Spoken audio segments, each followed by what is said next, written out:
Well, it's Danny Bessner and Derek Davison, the American Prestige guys, paying their once every 2 months visit to the Nonzero podcast, unless it's the other way around. Anyway, wait. I mean, why couldn't it be the other way around? Bob Wright. No, I paying feel like we're his guests, once every actually. two- I feel okay, like all right. Bob's the host here. Yeah. Bob's the Bob's our pod host. master guru. El Jefe podfather. Absoluto, as we say in never. podcasting. So yeah, we do this every so often. It's a collaboration. And I wanted to start by giving you guys a menu of options as far as things we could talk about, because there actually is a lot going on in the realm of foreign affairs. So Trump has been annoying Israel in several ways. It's always news when an American president annoys Israel. Some people think he might do the ultimate in annoying things, try to stop Bibi from proceeding with the ethnic cleansing of Gaza, although, as we know, Trump has nothing against ethnic cleansing per se, so long as there's a 5-star hotel at the end of it. He's the one who broached the idea of ethnic cleansing Gaza in the first place. But yes, yeah, it was his idea. Maybe he's jealous. Maybe he's afraid Bibi's going to take credit for it. And maybe, it's like, maybe. It's like, wait a second. Like, hold on a second, buddy. So grim. I'm the crimes against humanity guy here, not you. Option number 2. Russia's been annoying Trump by not agreeing to a 30-day cessation of hostilities in Ukraine. Trump is supposedly pondering doing annoying things in return, like sanctions. 3, let's see. India annoyed Pakistan by bombing it in response to terrorist attack in Kashmir that it says Pakistan was behind, although I haven't seen any actual evidence produced. But there was, I guess, tensions have been wound down partly through the intervention of Marco Rubio. I mean, that would be a big story. This is in his entire career, his first known anti-war activity, if true, if this happened. Finally, and I'll let you choose. Trump brought smiles to the faces of countless American children who can now get $30 for Christmas. Because he did a kind of a tariff deal with China. Only pay 30% higher. 30% higher, yeah. So make it $20. Make higher. it $20. That'll definitely cut down on the dollar count somewhat. But so that actually is a lot, right? There's a lot of stuff happening. Yeah, what should we talk about? Derek, why don't we? I'm curious what you think about the Russia one. So I choose Russia, but I choose Derek to answer. It's just Trump being like all of these things are Trump being inconstant and reacting to the thing that's in front of his face, which we know about him, right? Like it's always the last person to get a word in, as long as it's somebody he respects or feels like he should be listening to. It's always the thing that's right in front of his face that gets his attention. And with Russia, it's the same with Israel, right? He's on a trip to the Persian Gulf. He wants to make big deals. He's getting a plane from Qatar that he's gonna, is basically just a massive bribe to the president of the United States, which is wonderful. But he's getting a plane from Qatar. He wants to do business deals with the Saudis and the UAE. And of course, he's on a anti Netanyahu kick right now. But the Russia thing, I think, whoever's trying to manage his schedule and maybe steer him in a particular direction, if that's what's going on, it wouldn't surprise me. Setting up that meeting between him and Zelensky at the Pope Francis's funeral, was a genius move because Zelensky was the last guy to get in his ear. And Zelensky, to his credit, finally figured out how to appeal to Trump and not irritate him. And whatever came out of that encounter, Trump is now, on the position that the obstacle to a deal is Vladimir Putin and Russia, and it's everything flows from that. Now he did cross Zelensky up a little bit this week, and it's interesting to me. Like I'm curious how much Zelensky actually wants to pursue peace negotiations, because he is, of course, now saying very publicly that he's going to be in Turkey later this week, and he's waiting for Putin to come and meet him because this is what Putin proposed. that they have, unconditioned, without preconditions, that they meet in Turkey face to face and talk about a peace deal. This was his counter offer to the ceasefire that it looked like the EU was going to try to impose by fiat over the weekend. And so Zelensky's, I think, calling his bluff, like saying, "I'll be in Turkey. You can show up or not," and it's unclear whether Putin's going to show up. Um, but Trump reacted to that session with Zelensky in the way that you expect him to react when you get in his ear and figure out a way to communicate with him, whatever that is, flatter him or whatever, puff up his ego. He doesn't know. He doesn't have any core principles or any core knowledge of any of this stuff. He just reacts. So I think that explains most of it. If he has another encounter with Putin, he'll probably flip flop again. But Putin is he did, as I said, he did kind of cross Zelensky up because there was this demand over the weekend from the EU and Ukraine for a 30-day ceasefire, and Putin reacted by offering these talks instead. And Trump immediately, after supposedly backing the ceasefire, went on, Truth Social or whatever, and endorsed the negotiations, which kind of forced Zelensky, I think, into the position that he's in now of kind of saying, "I'll be there," with bells on, even though I'm not terribly certain that he's thrilled to be talking to Putin at this point. Yeah. So you don't see like a whole new Trump showing up here. I mean, it is, but the thing about Trump is it could be a whole new Trump tomorrow. Every Yeah. day is a new adventure. There's new policies. There's new I mean, contradictory information. Like every day is a new thing with him. So I don't I, trust it I to did stick. think, I mean, one thing he is showing broadly, I think, is some sensitivity to negative feedback. Like the walk back on the tariffs is pretty major. I mean, he can claim that he wound up with a good deal, but I think there was a much easier way to get there. And so too with all the other trading partners. Um, I mean, what's the and yet, deal? The deal with China is a 90-day reduction in tariffs. And then what? What happens at the end of 90 days? He's either going to have to do another 90-day deal, or because we're not going to yeah, resolve all of America's grievances with China and vice versa in 90 uh, days. So right. it's But they either will another say, 90-day thing, or we just give up, or we put the sanctions, put the tariffs back in place. Like I don't know what he got out of that except more uncertainty and more chances to well, just he got kind headlines. of See, that's roil the everybody. thing. Like for Yeah, most that's it. presidents, when the stock market crashes, and then comes back up to where it was. That's like bad news because they're the ones who made it crash. But for Trump, that's like two headlines instead of zero. It's like you're back where you started. I'm really not kidding. Like I think the guy above all has to be in the news.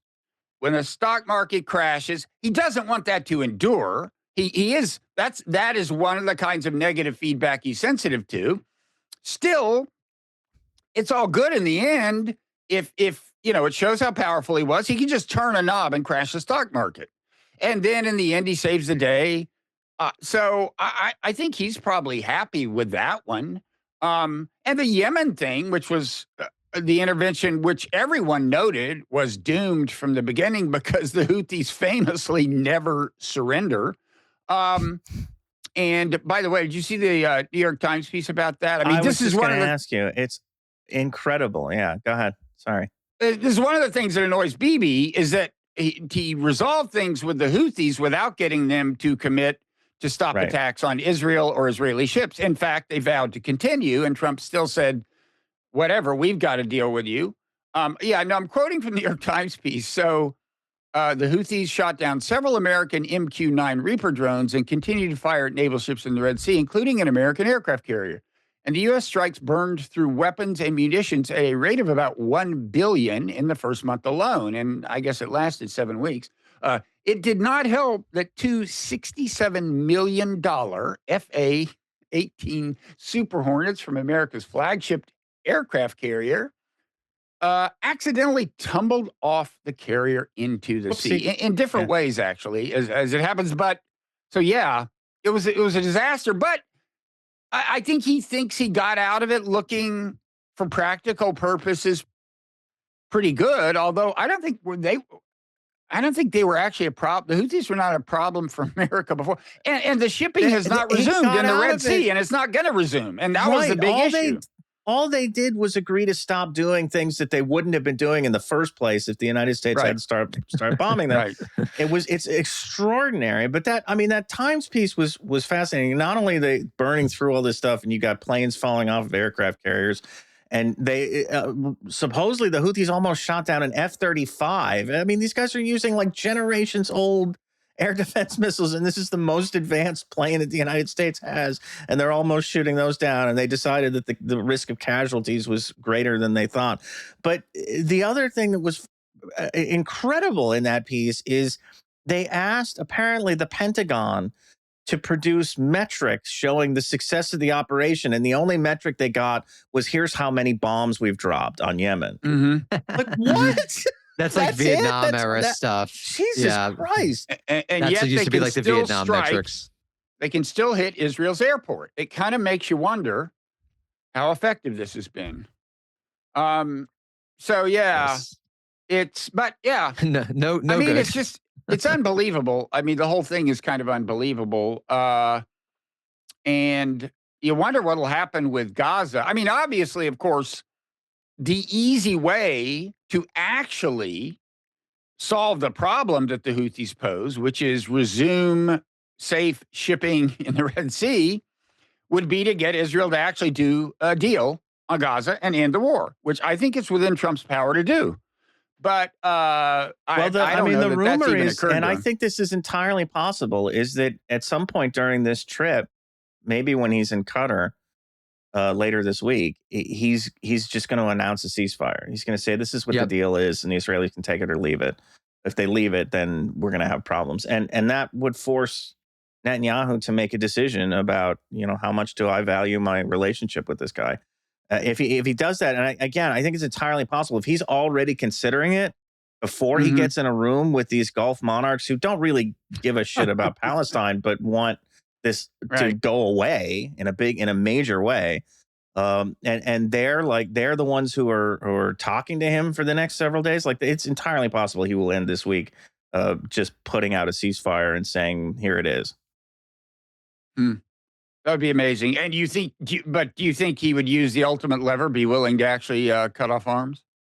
I think he'd threaten it. I don't know if he'd go through with it, but I think he would certainly. There's a chance. More you'll than get Biden. One of these oblique things, yeah. like, we do a lot for Israel, and if they want us to keep doing a lot for them, we do so much. And do you think? I mean, there is a little bit of a new vibe right now. Now you can say it's just that Arabs are the next group he's going to meet, and they've already promised him a Boeing 747. But there's also the fact that amazing. I'm not sure if you want a Boeing these days, though, to be honest. Well, it's a Qatari Boeing, though. I'd take it. I would take it. Luxurious. I would take it. I was in Doha once, and I'd prefer an Airbus. Nice to everybody, but they did not offer me a 747 when I left. I don't know what their criterion is. I lived there. I lived there for a year and a half. Did you? In Doha? Yes. Yeah. Oh man, when I was there, it was working for the RAND, the Doha Files by Derek Danny Davison. knows. We were reforming their school RAND system. Guy? Oh really? yeah. Oh, Derek was a RAND guy. Research assistant. Derek Right didn't sell doing out. game theory. He bought in. No, I was like, my job once I got over there, I started out in the Pittsburgh office of RAND, but once I got over to Qatar, my job was basically to just be in Qatar. Like, they needed staff on the ground. They didn't really have anything beyond that. But yeah, that was basically it. That's cool. When was that? 03-ish. So about 20 years ago. Nice. Love the war on terror. Whoa, Height of the war on 22 terror. years ago, I guess. Right around the time that the Iraq war started, because I remember thinking, So are March we going to be 03, able to stay here much longer once this thing gets kicked off? But we did. It was okay. I survived. So what I was going to ask is, do you think part You're of it is veteran, that, Derek. Yeah, that's right. That's exactly right. so do you think Trump has reconciled himself to the fact that he's really not supposed to run for another term according to the Constitution, and feels liberated, like he doesn't care about donors And Seems that way, kind of. I mean, it's difficult to know. I mean, with the Right. But tariffs again, thing it more could than be, anything. this Yeah. is Thursday or this is, Tuesday. Who knows what Wednesday's going to bring, right? I mean, that's but the he's not going magic to A of see whole it. new Bibi day. on this trip. No, That's he's that definitely is significant snubbed in its own snubbed the right. Israelis. Yeah. Yeah, and so yeah, we'll see. So what does that leave? Well, India, Pakistan. I mean, now you know this area, Derek, better than I do, and Danny, you may know it better than I do. I don't know, but I uh, one thing that annoys me about these things is that India doesn't provide any actual evidence that Pakistan was behind a terrorist attack, and that doesn't get reported. It seems to me it should be like a ritual that if in standard newspaper reporting that if a country attacks another country because they say the country did X, the newspaper should say they have not yet provided any evidence that they did X. Now, it may well be that Pakistan's behind this, but I will say there are some unusual things about it. I had Anatol Levin on the podcast of the Quincy Institute, and he wrote a book about Pakistan once. He knows the territory, and he pointed out, I mean, he's not saying Pakistan wasn't behind it, but he pointed out it was a ragtag kind of attack, like three guys with Kalashnikovs or something. And one thing I've learned since, by the way, is that the past attacks that were more confidently attributed to Pakistan hit hard targets, military, police. This was just three guys shooting up tourists. Doesn't suggest that you had a whole lot of state capacity at your disposal. And as Anatol pointed out, there are Islamist extremist groups in Pakistan in whose interest it is to start a war between Pakistan and India. And so I don't know. I just wish people would underscore a little more the fact that India launched a major attack on a country without even bothering to assert, I think, that they had evidence. I don't know. They certainly didn't show us any, right? No, I mean, the thing with this, the group that claimed responsibility is an offshoot of Lashkar-e-Taiba, or the Indians regard it as basically a front, like a cutout for Lashkar-e-Taiba, which we do know has ties to the Pakistani intelligence and military apparatus.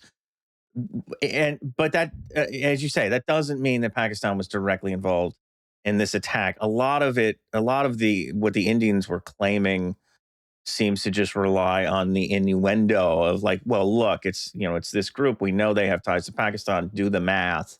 We're going to just accuse Pakistan of being involved in this, and it's you get the sense, or at least my sense is that this is Narendra Modi appealing to his base in the face of what was a major terrorist attack. It wasn't sophisticated, as you say. It didn't have a lot of like moving parts. It doesn't seem to have required a lot of state capacity, but it killed a lot of civilians, especially for Mhm. Kashmir. We haven't seen that level of civilian death in an attack like that in many years. So feeling like he had to say something and couldn't just attribute it to this little offshoot of a terrorist group or whatever it is. I think he went for appealing to the base and blaming Pakistan and going full bore, under the assumption that they could get away with another exchange of fire without things going uh, totally out of control. And they managed it. I mean, there may have been communication with Pakistan from the beginning. Who knows? I don't know how much credit Marco Rubio deserves. Apparently, JD Vance kind of said, who cares? It's not our fight." But like when the two sides have nuclear weapons, I don't know. I Yeah, I think we mean, and should that's kind always of the care. nuclear. I've said this on our podcast a few times, but whenever they model nuclear war, it's always India Pakistan. It's always an India Pakistan exchange. That's like Yeah. by far the most likely place for there to be a nuclear exchange. So I mean, I think it's always important just for that matter. And it's Yeah. always the one that they assume can be contained, right? There's no the Right? assumption with like a U.S. China exchange or a U.S. Russia exchange is It's that it all would out be war. Yeah. very difficult to stop that short of World War III, but that India Pakistan could somehow be contained, which is a funny thing when you talk about something that could result in the deaths of hundreds of millions of people and ruin water supplies for half the world's And global population or whatever famine it is. is the big Right. one. right? It's Right. the one I remember is a exchange of 100 Hiroshima level bombs. Its likelihood to result in a global famine, which would have obviously devastating consequences for an incredible number of people, like a high percentage of humanity. I forget the exact percentage, but yeah, it's Yeah. not no good, no good. So is Trump? I haven't looked at his approval ratings lately. I assume they're getting a little better because he has, like I said, he is showing signs of sensitivity feedback. He seems to have pushed Elon Musk out of the spotlight, correctly apprehending that Musk was not a big public relations asset. Well, I also think Um, that was because people in the administration didn't like Musk. I mean, there were so many leaks about how unfunny he was and how awkward he was and how people just hated being around him. he's so And I think hopeless. Musk, yeah, I think Musk just like got a taste of what it's like when not everyone has to suck up to you and there are people who like actively want to take down your power. And I think that my guess it would be less. My read on it is less public and more internal.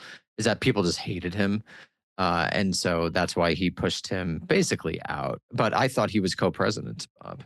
So annoying. There's so much analysis. Like, sorry, I'm just going to go on a little rant. It's so frustrating how after Trump won, people are making the exact same mistake in Trump too, which is every little thing that happens is then basically imagined to be institutionalized and a permanent feature of the Trump administration.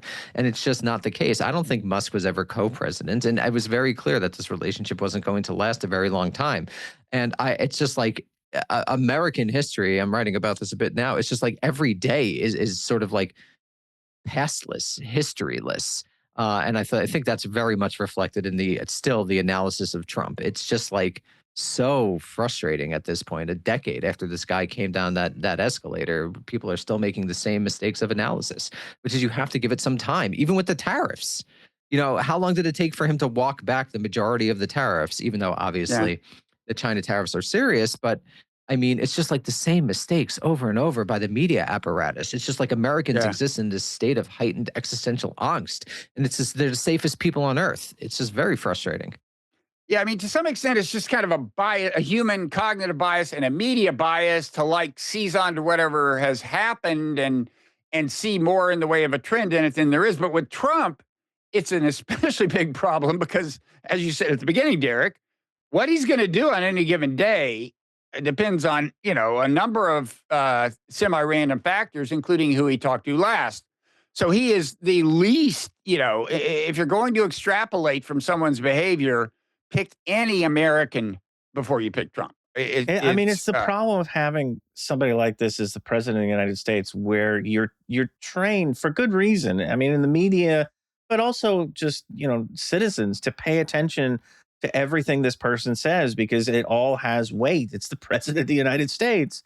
You have to give that credence, and yet you've got a guy who just talks all the time and says things that he doesn't necessarily mean or that he'll change 30 minutes from now. And it's exhausting to cover. And it is, I mean, I agree, we should be better at it probably at this point than we were in his first term. But it's hard to retrain yourself Mm. to not react because again, like it all should matter. It just doesn't with this guy in a way that isn't is unique. I think Yeah, for it's not presidents. normal for sure. Yeah, Right. it's not typical, at least. Yeah. And I don't think it's a mistake to be concerned about his various flirtations with amassing and exercising power beyond a level that is contemplated in the Constitution or in statute. I mean, the many things he's done. I Well, mean, Bob, what's your take on January? What's your take on January 6th? I think like that's a very good Rorschach test for how one like understands Trump. Do you think this was like a full on coup d'etat attempt? I mean, what's your understanding of it?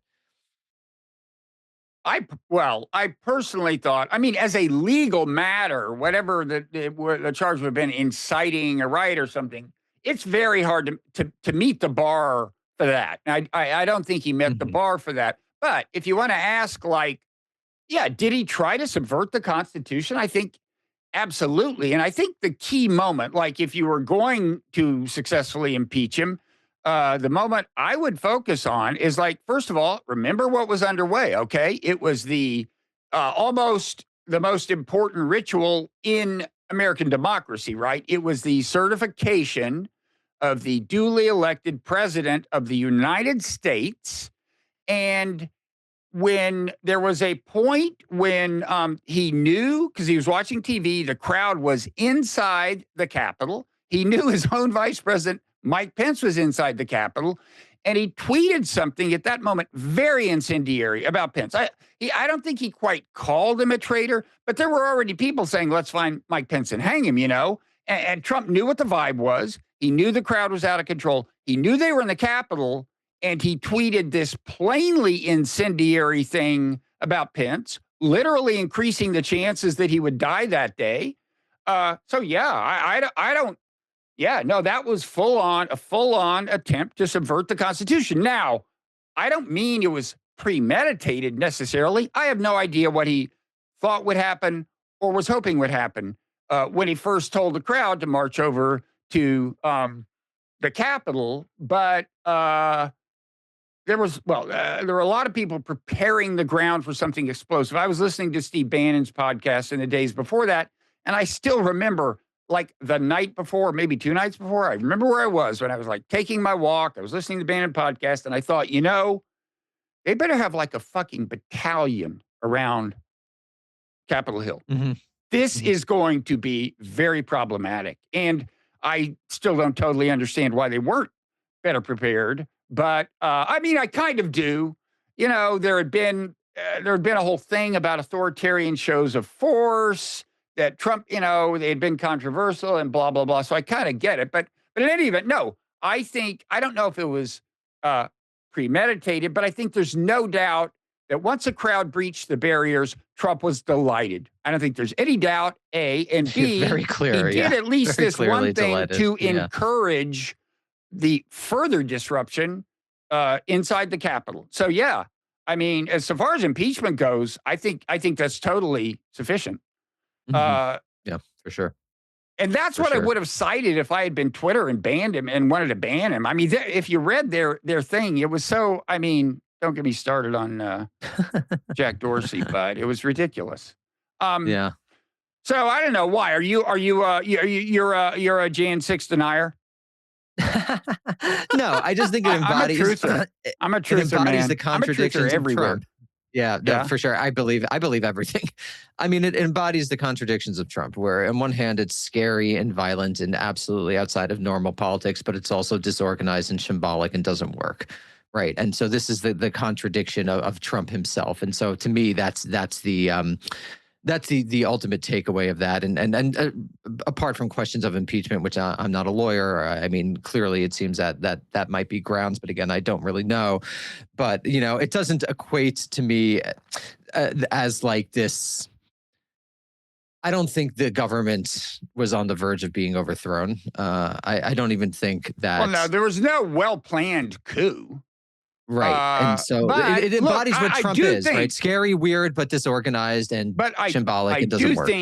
I do think he was hoping until the last minute that somebody would say the day. I mean, people were lobbying Mike Pence until like the last minute on behalf of Trump to do something that they thought would be pivotal and refused to play his ordained role in actually certifying the election.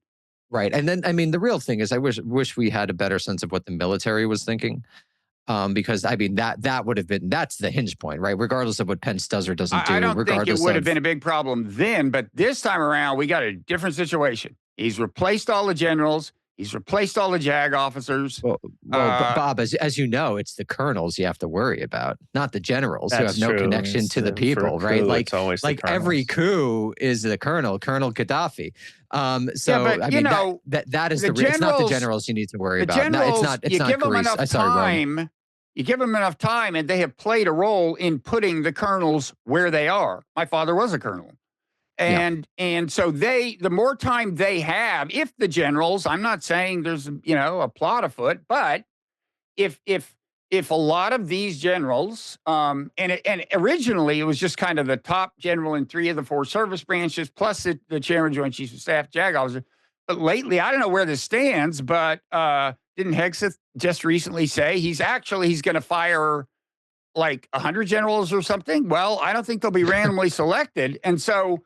And my point is, you give generals, it doesn't take that much time for them to start putting colonels, and they made up. I doubt they're colonels they planned a coup with, but if Trump has preserved these MAGA generals and they choose MAGA colonels and put them in these places, I personally wouldn't feel too reassured about the situation. Now, Yeah, it's certainly not great. it would Yeah. take, it would take a crisis. But Bob, I have a question. How do we then Yeah. distinguish between the realm of like now we're in Rachel Maddow liberal Fantasia land, right? Because on one hand, there is, and this is, I think, the problem of the Trump administration. On one hand, I think you're right. Obviously, you don't want a bunch of MAGA generals and MAGA colonels, and whatever 83-year-old Trump or however old he's going to be is trying to stay in office like a Hindenburg. But then, like, it very quickly gets off into like now we're in fantasy land, where like we're sort of gaming out coup scenarios. And so like how does one protect against that? By like taking it seriously without going too far. And I think it's an analytical problem because it's very easy to sort of roll down the hill. I have the answer to that Subscribe question. to American Prestige. Yeah, I agree. Actually, you laugh, but that's exactly right. If you want to hear the answer, you're going to have to become a paid subscriber either to American Prestige or to the Nonzero News. I'm sorry, this is hardball. Look, the Republic is at stake, and so good citizens like me need to have resources at their disposal, right? No, actually, you know why it's serious? Do you think the Republic is at stake? Do you think that the Republic, the they're not going to get the order. answer to this question for Again, free? yeah, now we go. Now we're behind the paywall. Okay. So now we're heading into overtime. We hope people will become paid subscribers to one or the other, both